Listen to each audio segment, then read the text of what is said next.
নমস্কার, সৌমস লাইভে আপনাদের সকলকে স্বাগত। বিরাট কোহলির ঝড়ে কিন্তু উড়ে গেল পাকিস্তান। এটা কিন্তু একটা দেখবার বিষয়।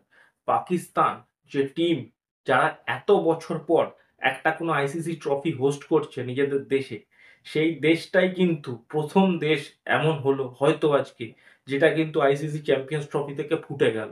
কেন বলছি এই কথা?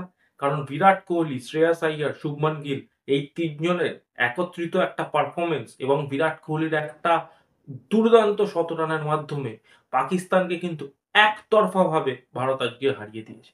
এবং শুধু এই নয়, ভারত একটা স্টেটমেন্ট দিয়েছে যে এই মুহূর্তে ওয়ার্ল্ডে যদি কোনো বেস্ট ব্যালেন্স টিম থেকে থাকে ওয়ানডে ক্রিকেটে, সেটা কিন্তু ভারত। তার কারণ আপনি যদি 2023-এর বিশ্বকাপ থেকে লক্ষ্য করেন, ভারতের কিন্তু ওয়ানডে ক্রিকেটের পারফরম্যান্স দুর্দান্ত। মাঝখানে একটা শ্রীলঙ্কা সিরিজ ছিল যেখানে ভারতের পারফরম্যান্স খারাপ ছিল, কিন্তু ওটা ছাড়া ভারত কিন্তু এন্টায়ারলি দুর্দান্ত খেলছে এবং যে ম্যাচগুলো তারা জিতছে সেগুলো কিন্তু প্রায় ডমিনেট করে জিতছে। এবার যদি একটু ম্যাচটার ভিতরের দিকে যাওয়া যায়, প্রথমত পাকিস্তান। পাকিস্তান যে খেলাটা আজকে প্রথম থেকে এন্টায়ার ডে যখন থেকে খেলাটা শুরু হয়েছে, একদম দেখে মনেই হয়নি পাকিস্তান কখনো ম্যাচে আছে।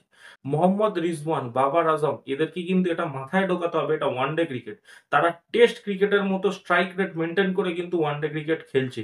যার জন্য কি হচ্ছে, পাকিস্তানের লোয়ার ডাউন দ্য অর্ডারে যে সমস্ত ব্যাটসম্যান আছে তাদের উপর প্রেশার ক্রিয়েট হচ্ছে, তারা অ্যাগ্রেসিভ ব্যাটিং করতে গিয়ে কিন্তু আউট হচ্ছে। আপনাকে যদি এক্স্যাক্টলি পারফরম্যান্সটা আমি বলি, মোহাম্মদ রিজওয়ান যেই মোমেন্টে ২ টো উইকেট পড়ে যায়, ২ টো ওপেনার আউট হয়ে যায়। মোহাম্মদ রিজওয়ান কিন্তু খেলায় থাকে এবং মোহাম্মদ রিজওয়ানের পারফরম্যান্সটা যদি আপনি দেখেন অ্যাজ আ ক্যাপ্টেন, 77 বলে 46 রানস, মাত্র 59 এর স্ট্রাইক রেট। এমন অনেক কম ব্যাটসম্যান আছে যারা যে টেস্ট ক্রিকেটে এই স্ট্রাইক রেটটা মেইনটেইন করছে। এছাড়া যদি বলি খুসদিল একমাত্র একটা মনে হয়েছে দেখে খুসদিল শাহ, যে কিন্তু প্রপার ব্যাটার না, একটা অলরাউন্ডার। সে একমাত্র ব্যাটার যাকে দেখে মনে হচ্ছে সে একটু ব্যাটিং করছে।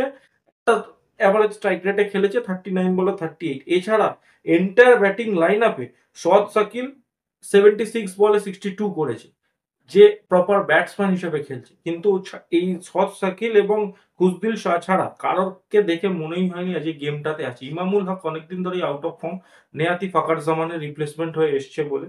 এবং আমি যদি ভারতের বোলিং বলি, সকলের মিলিত পারফরমেন্স, কুলদীপ যাদব অনেকদিন আউট অফ ফর্ম, আমরাও বলেছি কুলদীপ যাদব একটা আউট অফ ফর্ম দিয়ে যাচ্ছে। কুলদীপ যাদবের পারফরমেন্স কিন্তু দুর্দান্ত ছিল। ৩ উইকেট, ৩টে ক্রুশিয়াল উইকেট কিন্তু কুলদীপ নেয়। হার্দিক পান্ডিয়া, তা bowler Hardik Pandya finally arrived. কারণ এটা বলতেই হচ্ছে, এবার কিন্তু হার্দিক পান্ডিয়া বল দিয়ে যথেষ্ট ভালো কন্ট্রিবিউট করছে।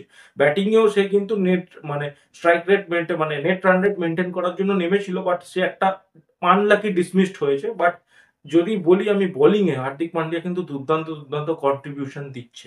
এছাড়া রবীন্দ্র জাদেজা এবং হর্ষিত রানা একটি একটি উইকেট পেয়েছে। ভারতের ব্যাটিংয়ে যদি আসি, রোহিত শর্মা সেই অ্যাগ্রেসিভ স্টার্ট দিতে গেল, সেই অ্যাগ্রেসিভ স্টার্ট। রোহিত শর্মা কিন্তু পুরো সেলফলেস খেলছে। কোনোদিন কিন্তু রোহিত শর্মা ক্রিটিসিজমও হবে খুব, কারণ রোহিত শর্মা এসে থেকেই ব্যাটিং করতে চাইছে, মানে অ্যাগ্রেসিভ, সেই উড়িয়ে খেলা।